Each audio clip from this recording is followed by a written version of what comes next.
5-6 মাস আগে ঘটনা বলছি। বেলগড়িয়া থাকে, আমারই এক শিষ্য ওর দিদিকে নিয়ে এসেছিলো। তখন বলছে, দাদা আমার মেয়ে সুইসাইড করেছিল, ও বাইরে বেরিয়েছিল কি কিনতে দোকানে, এসে দেখছে হ্যাং করে গেছে, হ্যাঙ্গিং গলায় ধরে দিয়েছে।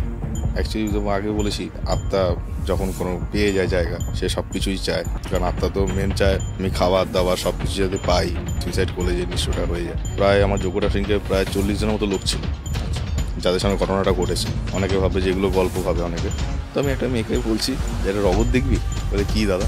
বলছে দেখ ভুতুরে কেস দেখ, দেখবি? ওর নাম করতে করে আমি ক্রিয়া করছি, করতে করতে করতে আমার আইডি উঠে চলে অনেকক্ষণ নাটক করেছি, উঠে চলে দেখি টলতে টলতে টলতে টলতে উঠে আস্তে আস্তে ধারাম করে আমার সামনে পড়ে গেল। ভূতের বই যে হয় না এরকম উঠে পড়ে, এরকম করছে পড়ে গিয়ে মানে বডিটা উপর দিকে উঠছে আর হ্যাঁ এরকম করছে করছে। এবার আমি সবাইকে বলছি যে তোরা ধর, পাহাড় হাত থেকে ধর, মাথা ফেটে যাবে। ও যেভাবে করছে, হাত থেকে ভয় সামনে আসে না। ঠাকুর মশাই পাশে পুজো করছিল, ও উঠে এসে দাঁড়িয়ে দেখছে, ও চণ্ডীপাঠ সব বন্ধ করে দিয়েছে, করে এসে দেখছে ওই ঘটনাগুলো। আমি বললাম আমার কি মনে আছে কিছু?